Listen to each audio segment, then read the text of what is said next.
The Life Time Grand Prix is the world's toughest gravel racing series. It's invitation only. The best men and women from the US and beyond compete over 7 rounds for a $300,000 prize purse. It's so competitive that last year's men's winner, Keegan Swenson, went on to finish 5th in the World Championships. So, how hard is it? Well, I'm going to find out by racing it. Yep, dumb idea. GCM producers are clearly out for blood. Thanks, guys. Now, to make matters worse, the first round of the gravel series isn't actually gravel at all. Ah! What's happened to the handlebars? Panic not, these are not malformed drop handlebars. They're actually supposed to be flat, for this, ladies and gentlemen, is a mountain bike. It's a bit like a gravel bike, only it has flat handlebars, wider tyres, and when we say suspension, we really mean suspension. Now, as luck would have it, this is actually my bike for the day. Our mates at Pinarello have just launched 2 brand new mountain bikes, this full suspension one and a hardtail, the very bikes that Tom Pidcock and Pauline Ferrand-Prévot blasted to World Championship glory on last year. I'll tell you a little bit more about the details of this bike later on. The second stroke of luck for today is that this bike looks fast even standing still, and I'm going to need all the help I can get. The final stroke of luck is that actually back in the mists of time, a bit further, yeah, a bit further, yeah, there we go. I actually raced mountain bikes. In fact, I graced Sea Otter Classic with my presence in 2005 and 2006. How did it go? It was great. Yeah, thanks for asking. I'm gonna need some help. Danni, how hard is it? Savage. Lachlan, tell me straight, how hard is it gonna be? Yeah, mate, you're gonna have a big day out there. Have you got any advice? You need to get off that start pretty quick because it's all about positioning for the first single track. So it's going to hurt, but just dig deep and try and get in a good position at the top. I'd say don't get carried away in the first half an hour. It's a lot of excitement, a lot of people giving beans, thinking it's a cross-country race, but it is very brutal that second lap, so keep a little in the back pocket. Okay, right, don't go too hard at the start. I'll remember that. So here we are then, bright and early on race day. What is ahead of us, me and the best in the business? We've got 32 miles of prime California mountain biking, which doesn't sound too bad, but that's just 1 lap. We have to do 2. Last year, the winning time was a little over 4 hours, at a quite astonishing speed of 25 k's an hour. So, yeah, anyone who knows mountain biking will know, firstly, that kind of speed is basically impossible, and secondly, that kind of duration is flipping hard. To help, I've got 300 grams of carbohydrates, courtesy of Precision Fuel, in a Camelback, a water bottle, and then, as you can see, a bunch of gels. Otherwise, I'm going pretty light on spares. I've got faith that we'll get through it. But yeah, I mean, I can't quite fathom the fact that I came here 18 years ago and got my arse kicked, and now I've come back as basically, yeah. It's like, what do you think is going to happen this time? Wish me luck. Welcome everyone to Monterey, California, where it is a cool and cloudy morning here at the Sea Otter Classic. Yeah, I've got massive imposter syndrome. I think I'm the only person on the start line with hairy legs. But that's good, right? It shows I'm not taking it too seriously. But no, you kind of like, oh yeah, so that's Keegan Swenson and that's Lachlan, and you know, that's like some legit riders here. And me. I'm quite excited though, to be fair. Anytime on my word you will go from the line. We want to wish all the riders the best of luck out there. Riders go, you're underway. And they're off. An aggressive start just as we were talking about.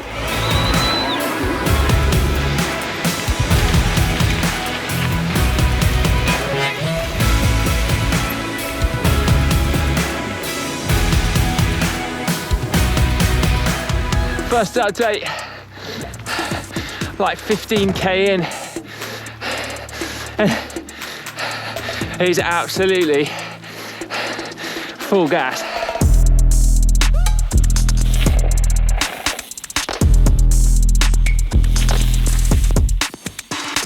I'm not last yet, which is excellent, but I'm definitely running at a pace that I cannot sustain for 3 hours, let alone 4 or even 5, which is kind of what I'm hoping to do.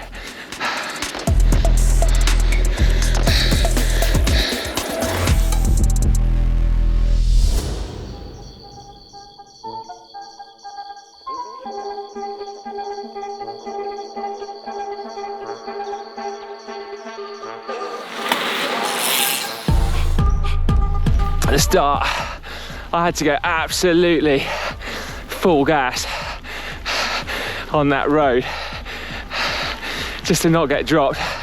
I can't believe it. I've not felt that out of my depth on the start line since I did my first cyclocross World Cup race in Belgium as an under 23. Similar kind of vibes, similar levels of oh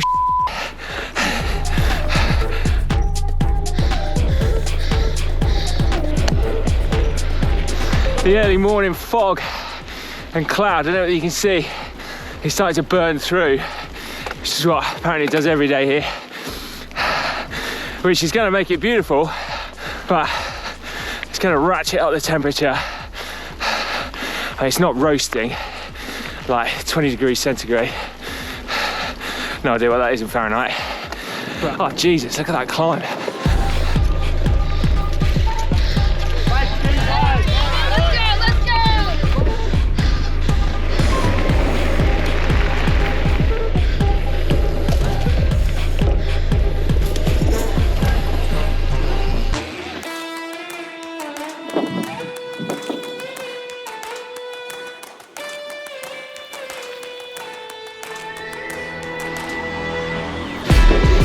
Cheers.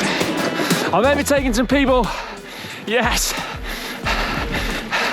About 4 or 5 I've picked off now. I'm mainly making up time on the descents, which is, well, probably shows that my legs aren't very good as opposed to anything else. Again, I'm still racing at a tempo that in the back of my head I know I can't sustain, but equally I don't want to knock it off and grind to a halt, and everyone around me looks like they're kind of okay. Mind games, that's what it is.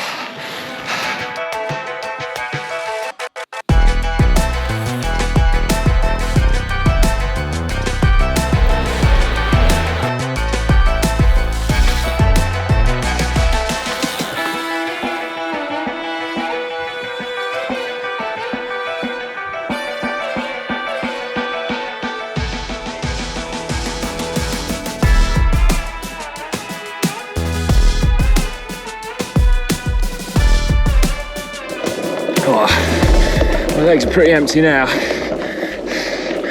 Just muscle endurance, I think. All these really punchy climbs where you've got to lean on the bike, got high power just to keep going. It's really taking it out of me.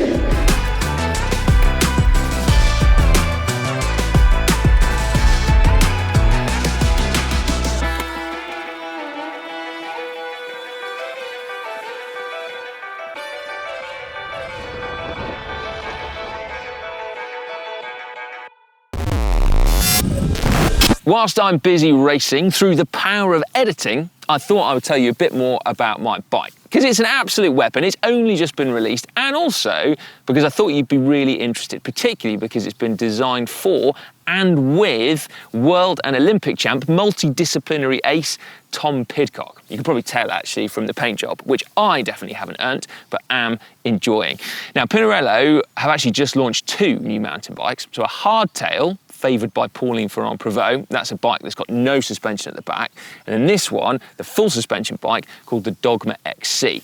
It's got 100mm of suspension up front and 90mm at the back, but if you put longer shocks in there, you can run 120 at the front and 100 at the back. For those of you not familiar with mountain bikes, a lot of them, and this one definitely does, has a lockout switch. So actually at the push of a button, you can firm up the suspension and indeed push it again, and you can fully lock it out, making it feel like a completely rigid bike. Now, without wishing to sound like too much of a pretentious this bike looks every inch the Pinarello. It's got the same design language as my Dogma road bike. I mean, that is fair, but I mean, look at it. It's got the same kind of like really solid, chunky carbon tubes with incredible flowing lines, asymmetric back end, super stiff. It's even got like a bracing tube there to deal with Pidcock power. I mean, it just looks fantastic, doesn't it? Now, what I also think is particularly interesting about this bike is that it really caters to the kind of needs of cross-country riders, particularly in the position that this bike puts you in. So Pidcock apparently said he wanted a bike to feel a little bit like his road bike, to have the same position so he could seamlessly go from one bike to the next. So you can see on my bike that there's quite a long stem on there for a mountain bike anyway, and there's a lot of saddle to bar drop, which again makes you as a road rider or a gravel rider feel instantly at home, which has been particularly useful because today was literally the first time I got to ride this bike.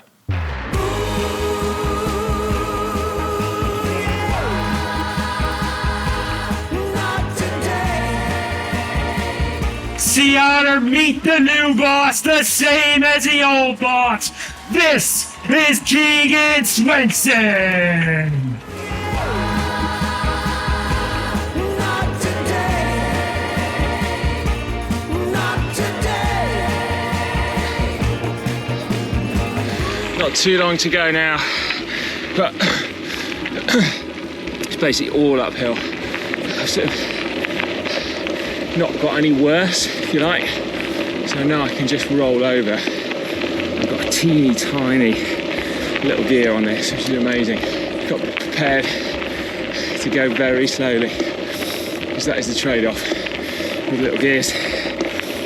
Oh, I can't tell you how steep this feels. Take a ride from your clouds of glory. Oh, come down, you can have it all, but not today. But this is the final sting in the tail. Just got to get up here, and I'm there. They helpfully put quite a few motivational signs up, which normally I wouldn't be into. But actually, such is my state of mind, I'm going to need them. It's the end again.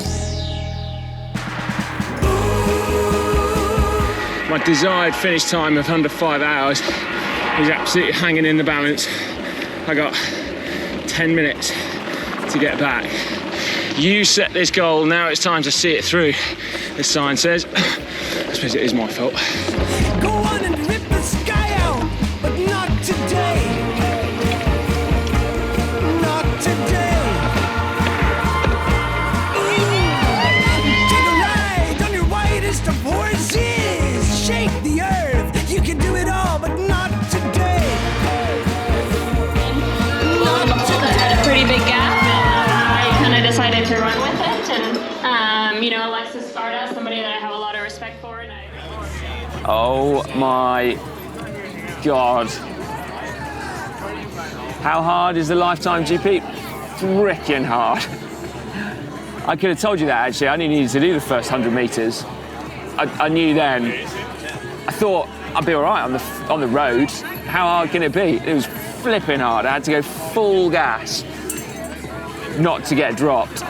And that's not really how you want to start a 110 kilometer mountain bike race. I was riding along like full gas, going like, I wonder how long this is going to last for. And about 40k was the answer. I've learned something today. That's that 2-lap races are really hard. Like always, the lowest point of any long ride is the middle.